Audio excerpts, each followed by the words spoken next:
the 19th century, one of the first ever police agents here in France was named Vidocq, and he reported on a very common scam that was catching a lot of rich French citizens off guard. And you may see that it has some similarities with very common email scams regarding Nigerian princes. Vidocq gave a brief outline of the letters because they were more often than not the same. However, names and places would often change, but Jerusalem was usually mentioned, well, in most of the letters.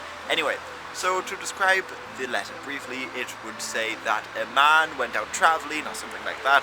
He got captured and is now imprisoned in a foreign land, and he needs money for bail, but once he gets the money and is released, he would pay back whoever sent the money 10 times over. But there's one major difference between, say, the Nigerian prince scam in emails today and this scam, is that the people at the time seem to be more susceptible to such a scam.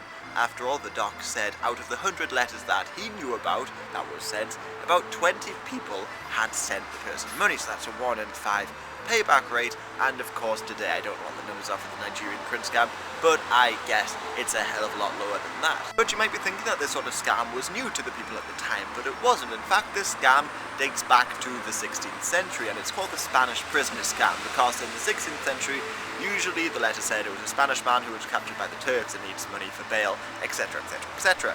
And it was very common throughout the 19th century. In fact, it was so common in America towards the end of the 19th century that the New York Times in the 1890s gave out a warning to its readers.